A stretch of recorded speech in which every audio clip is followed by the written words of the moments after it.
নমস্কার বন্ধুরা, আমি বাঙালি রান্নাঘরের তরফ থেকে সকলকে স্বাগত জানিয়ে আবার একটা রেসিপি আপনাদের মাঝখানে শেয়ার করতে চলেছি। সেটা হচ্ছে ইপ্পি। তাহলে চলুন দেখে নেওয়া যাক আজকের রেসিপি। এখানে আমি 2 প্যাকেট ইপ্পি ভালো করে সিদ্ধ করে নিয়েছি, আর এটা জলও ঝরিয়ে নিয়েছি। এখানে কিছুটা পরিমাণে সবজি নিয়েছি, আলু, গাজর, বিট, পেঁয়াজ আর কিছুটা কাঁচা লঙ্কা।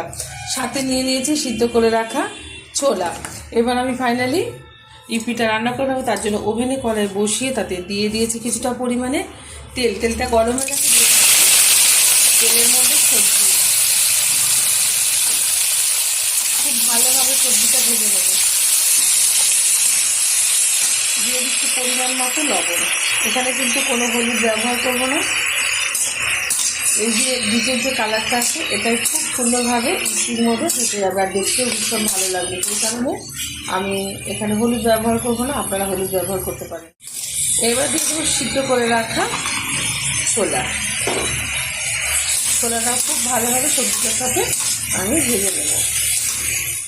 খুব সুন্দরভাবে কিন্তু সবজিটা সিদ্ধ হয়ে গেছে, আমি দেখিয়ে দিচ্ছি। তাও এই যে ধরলেই কিন্তু এই যে টুকরো হয়ে যাচ্ছে। এখন এই অবস্থাতে দিয়ে দেবো ইপ্পি মশলা। 2 প্যাকেট ইপ্পি মশলা আমি খুলে নিয়েছি, সেটা দিয়ে দিলাম।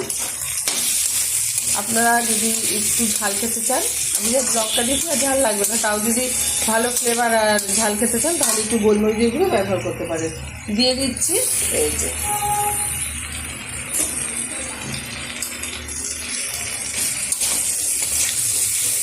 এবার খুব ভালোভাবে মিশিয়ে নিচ্ছি।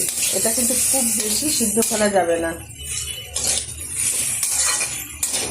আর 2 মিনিট মতো আমি নেড়ে চেড়ে নেবো ভালোভাবে। ইপিটা কিন্তু হয়ে গেছে, নামিয়ে ঢেলে দিচ্ছি একটা পাত্রে। গরম গরম এটা সার্ভ করবো প্লেটে ঢেলে। আপনারা অবশ্যই এরকম একটা রেসিপি ট্রাই করবেন, আশা করি ভালো লাগবে।